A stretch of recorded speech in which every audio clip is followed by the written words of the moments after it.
Hi guys. So this is 18.1 strategy walkthrough. This workout is determined by transitions, rowing pace, and being able to do the workout unbroken. So it's going to test your grip. Regarding grip, the recommendation is, I think, is to use no hand protection and use tape at least for the rerun. The first time around, to save the hands, maybe use a grip.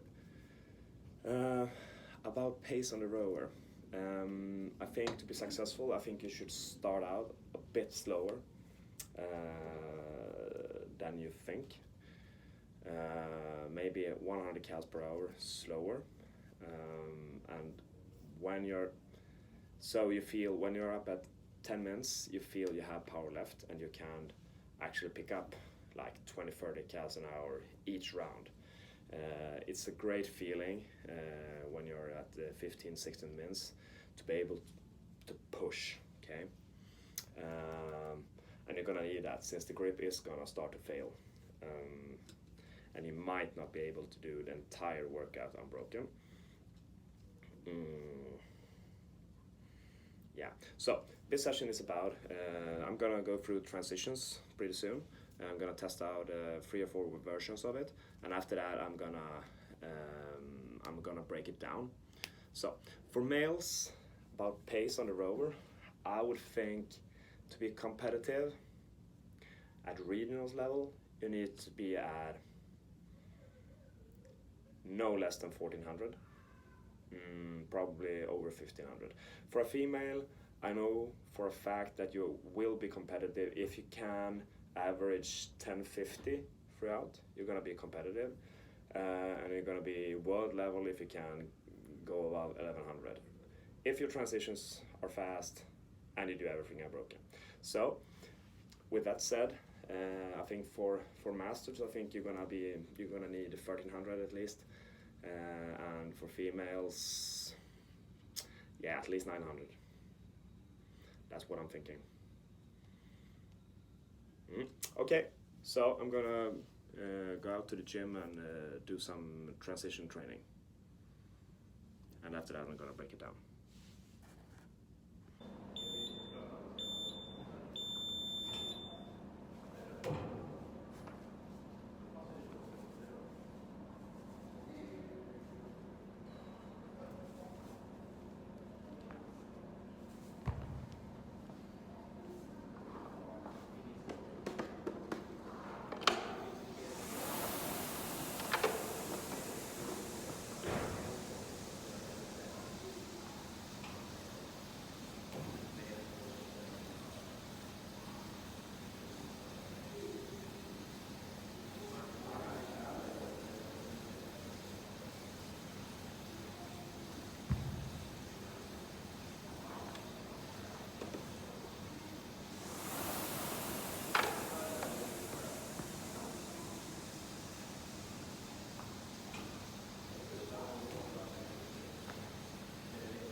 So we're gonna break down 18.1 transition-wise. I've tested 4 versions of the setup, timed each of them, and I've been breaking down the best and the worst of them. The last one was the best. The first one, which I did this Friday, was the worst. I thought that my Friday version was pretty good. I think there are even worse versions than that, but obviously it can be improved. So what can we improve in this one? First of all, I think you should, in any case, I think when you get off the rower, you should be facing the toaster bar, or having the rig right above you, or in any way it should be, you should not twist moving to the toaster bar. Likewise, when you get to the dumbbell from the toaster bar, you should not be forced to hop down, actually to resist the toaster bar, to hop down and twist and turn to the dumbbell. So that's what we see here. I don't know if you can see it, the first one. So it took me 7 seconds to get from the toaster bar to the dumbbell, and I think I was doing it pretty smooth. It always takes some time for me to get into the rower. 5 to 6 seconds it takes every time, regardless of technique.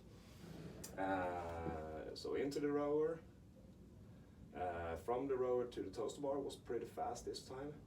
As you see here, from the toaster bar to the dumbbell took 6 seconds. Into the rower 5 seconds. To the toaster bar was pretty quick. But from the toaster bar to the dumbbell 7 seconds. And so forth. So we see this one.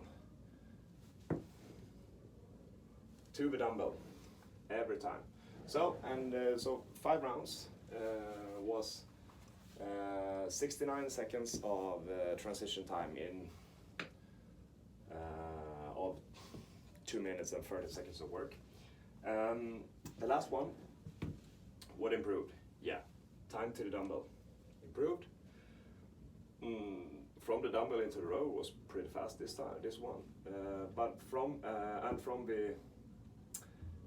the rower into the toaster bar were always quick.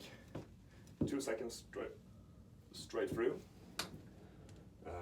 So the slowest is to get from toaster bar dumbbell into rower, toaster bar into dumbbell, rower into toaster bar to dumbbell. Yeah, it's still the slowest. In the rower, toaster bar to the dumbbell. Yeah, it's the biggest one. Yeah, it's the biggest one, straight through. Yeah, but still. So we cut time to the dumbbell by 1 second per transition, and we cut time every time to the toaster bar because the row setup was so close to the toaster bar, so we didn't have to actually turn. So the final time was 51 seconds. And if you break it down to the entire workout, you would see you would get 217 seconds of transition in version 1 and 160 seconds in version 2. That's 56 seconds or 57 seconds, which is a huge amount. It's like 0.5 to 0.8 laps. Anything else? Yeah. We can talk about preparation. It's not a huge amount of preparation you can do, but you need to. Your anterior chain needs to be going smooth, so you don't have any resistance in the backswing. And as well, I would like to for you to roll out and stretch, etc., mobilize the posterior chain as well, so you don't have any resistance kicking the bar. You should be able to do it with straight legs with no issues. You could also, do some Jefferson curls, so you elongate the entire posterior chain. That would make it easier to reach the bar and that would probably reduce the grip tension if it's easier to reach, and it would reduce the lat tension as well. For me, it was the grip that was the limiter, so I'm gonna use tape and no hand protection for my rear round on Monday. That seemed to be the most efficient way, but I was so afraid of ripping my hands and I wouldn't be able to redo it. So, but I've got tons to learn. I've learned a ton from my athletes, from myself, by watching others these few days.